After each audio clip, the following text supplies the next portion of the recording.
Assalamu alaikum everyone. I'm back today with the newspaper of 24th of December. आज का अखबार मेरे सामने खुला हुआ है और होपफुली आप लोगों को नज़र आ रहा होगा। तो हम लोग जो है देखते हैं कि आज के अखबार में कौन सी ऐसी खबरें हैं जो सीएसएस के स्टूडेंट्स के लिए इम्पोर्टेंट है।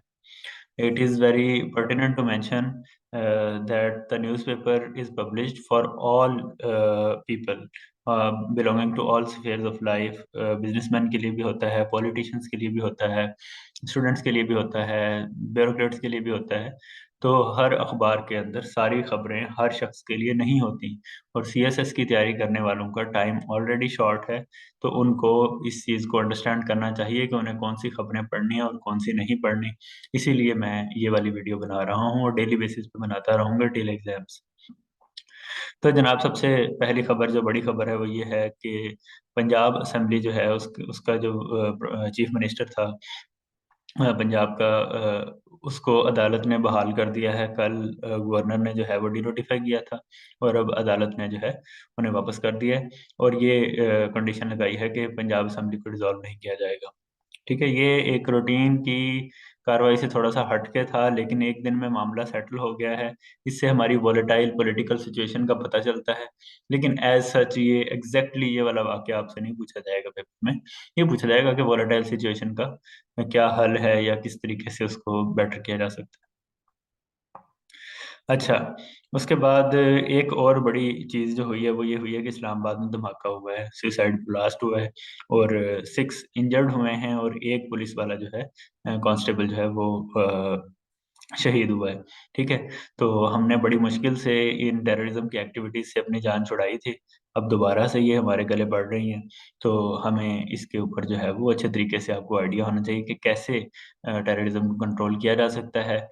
इस पे आपको पढ़ना होगा नेक्टा नेशनल काउंटर टेररिज़्म अथॉरिटी के डॉक्यूमेंट्स पढ़ने पड़ेंगे, उनकी वेबसाइट खोल के देखेंगे आप और बाकी इस तरह की नेशनल इंटरनल सिक्योरिटी पॉलिसी और नेशनल सिक्योरिटी पॉलिसी जो डॉक्टर मोईद ने बनाई थी लास्ट ईयर, वो आपको देखना पड़ेगी। ठीक है जी। उसके अलावा आगे एज़ सच कोई इम्पोर्टेंट खबर नहीं है। उसके बाद मैंने बताया था कि हम बैक पेज पे जाएँगे, तो ये बैक पेज ओपन है। इसमें एक बड़ी अंदोहनाक खबर ये है कि पेरिस जैसे पीसफुल सिटी के अंदर किसी गनमैन ने 3 लोगों को मार दिया है और कई लोगों को ज़ख्मी किया है। तो इ क्या ये कोई इस्लामोफ़ोबिया का अटैक है या ये कोई एक्स्ट्रा गन वायलेंस का अटैक है, ये आहिस्ता-आहिस्ता पता चलेगा, लेकिन ये एक अफ़सोसनाक खबर है। ये एज़ सच सीएसएस में आप कोट कर सकते हैं कि हालात दुनिया के पूरी दुनिया के ख़राब हो रहे हैं वगैरह-वगैरह। उसके अलावा बाकी एज़ सच कोई ऐसी न्यूज़ नहीं है जो इम्पोर्टेंट हो आपके सीएसएस एग्ज़ाम्स के लिए। उसके बाद नेक्स्ट आपको चाहिए होता है इंटरनेशनल पेजेस 2 होते हैं, दोनों को देखना होता है। तो इन इंटरनेशनल पेजेस को अगर देखा जाए तो इनमें इस पेज के अंदर तो कोई ख़ास खबर नहीं है, पेज नंबर 11 में। पेज नंबर 10 अगर हम देखें तो उसमें ये कल हमने खबर पढ़ी थी कि चाइना में कोविड के केसेस बहुत ज़्यादा बढ़ रहे हैं, उसी से रिलेटेड एक और खबर है। तो ये इम्पोर्टेंट होगी, उसके अलावा बाकी एज़ सच कोई खबर इम्पोर्टेंट नहीं है। बिज़नेस के पेज के अंदर अगर हम देखें तो इसमें बताया गया है कि जुलाई से लेके नवंबर तक यानी कि पहले 5 माह के अंदर माली साल के पाकिस्तान ने $5.1 बिलियन डॉलर्स का कर्ज़ा लिया है। ठीक है? ये आपको टोटल कर्ज़ा भी पता होना चाहिए कितना है और इस टाइम में कितना आया और इसे वापस कैसे करना है, किन-किन से लिया है, ये सारा इसके अंदर आपको बताया गया होगा। आप इस खबर को अगर खोल के पढ़ेंगे, तो आप डिटेल से इस चीज़ के बारे में जान सकेंगे और इम्पोर्टेंट न्यूज़ है ये। उसके बाद एक और बड़ी चीज़ ये है कि हमारे जैसे मुल्क जो होते हैं, यहाँ बूम बस्ट साइकिल्स होते हैं बिज़नेस के। पहले गवर्नमेंट जो है वो इंटरेस्ट रेट्स कम करती है कि बिज़नेसेस ग्रो करें। जब बिज़नेस ग्रो करते हैं तो महँगाई बढ़ जाती है। जब महँगाई बढ़ती है तो गवर्नमेंट इंटरेस्ट रेट बढ़ा देती है ताकि कम लोग चीज़ें खरीदें। अच्छा, जब वो इंटरेस्ट रेट बढ़ जाते हैं तो फिर बेरोज़गारी बढ़ जाती है क्योंकि फैक्ट्रीज़ बंद होना स्टार्ट हो जाती हैं। फिर गवर्नमेंट जो है वो इंटरेस्ट रेट्स कम करती है, फैक्ट्रीज़ के अंदर एम्प्लॉयमेंट मिलना स्टार्ट होती है, लेकिन इन्फ्लेशन स्टार्ट हो जाती है। तो ये एक साइकिल है जो हमारे मुल्क में कई सालों से चल रहा है कि हम थोड़ी सी जब तरक्की करने जाते हैं तो पीछे से इन्फ्लेशन हो जाती है। इन्फ्लेशन के नतीजे में हमें अपनी फैक्ट्रियां बंद करनी पड़ती हैं। तो ये खबर इम्पोर्टेंट है, इसे आप पढ़िएगा और इसके बारे में मजीद चीज़ें भी सर्च कीजिएगा। बिजनेस साइकिल के नाम से यूट्यूब पे सर्च कीजिएगा, मैं भी एक अनकरीब वीडियो बना दूंगा। अच्छा जी, उसके बाद हम आगे चलते हैं। ये हमारा ओपिनियन पेज है, पेज नंबर 7। ये इंपॉर्टेंट होता है, इसमें दो आर्टिकल छपते हैं। एक आर्टिकल है डियर मीडिया और दूसरा आर्टिकल है चाइल्ड डोमेस्टिक वर्कर्स।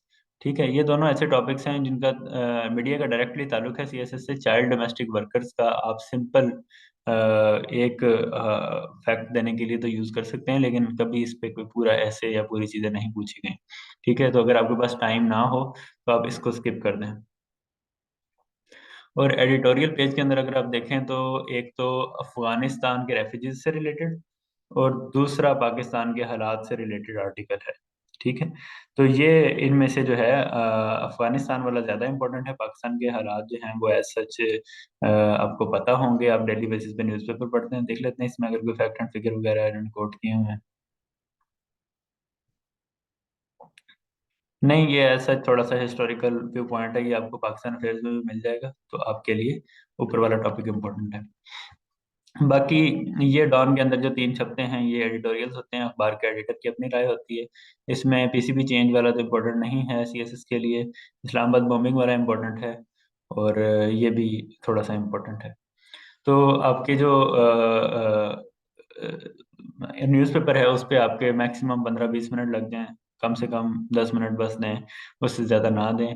मैंने देखा कि बहुत सारे स्टूडेंट्स सारा दिन अखबार पढ़ते रहते हैं, तो ये कोई अच्छी अप्रोच नहीं है। आपका टाइम कीमती है, आप अपने बाकी सब्जेक्ट्स तैयार करें।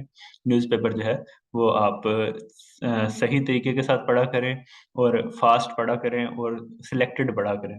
ठीक है, apart from this current affairs के ऊपर मैं 3 जनवरी से अपना सेशन स्टार्ट कर रहा हूँ। तो अगर आप इंटरेस्टेड हों तो आप पूछिएगा कि कैसे उसकी रजिस्ट्रेशन वगैरह होती है। तो ऑल द बेस्ट और इंशाल्लाह हम कल मिलेंगे।